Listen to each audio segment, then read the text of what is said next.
Something's afoot at Haddon Hall, something's afoot indeed. Somebody's stalking somebody else, for gain, for goal, for greed.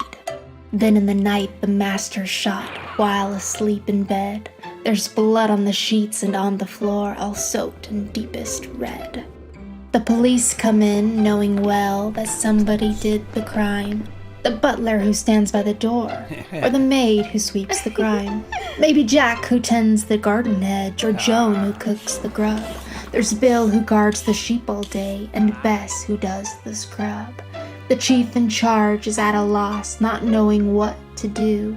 Hello. Then somebody says, I know a man who can solve the crime for you. "Who is this man you know so well?" asks the chief in charge. "He is indeed," answers another, "the greatest sleuth at large." Then in the morning, all cold and dull, this man comes to town. Hello. In the master's room he goes and exhumes with a frown. "Bloody, bloody murder," he says, "bloody murder here." "Then bring me a cup of tea," to Joan, "or maybe a cold, chilled beer." He speaks to Bill, who's in the field, minding all the sheep. "But Bill," he says, when the man protests, "were you really fast asleep?"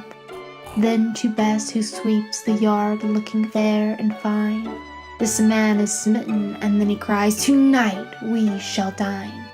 In the garden stands poor old Jack, his face all forlorn. The sleuth tries some comforting words, "I'll find who did the wrong."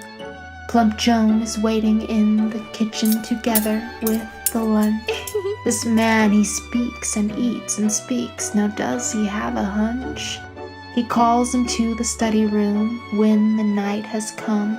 The fire by the city hearth crackling with a hum.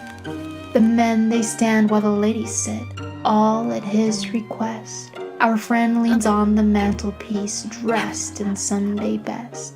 They look at him and he looks at them, his face is stern and long.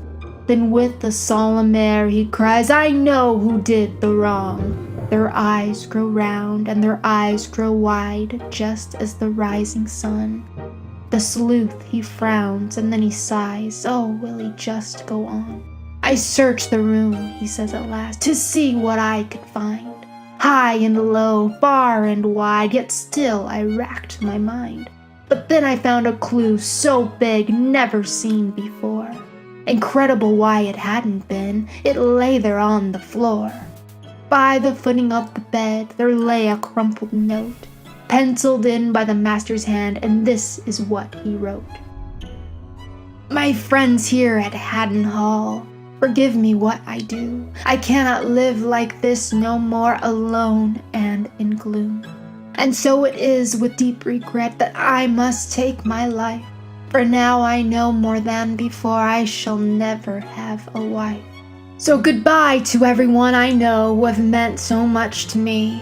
I hope my passage here with you is more than memory." "So you see," says the man, "it was pure suicide. He shot himself in his room on that fateful night." Everyone is aghast, they cannot believe this truth, but they trust the guiding words of the super sleuth. A day goes by in the town, the murder case is closed.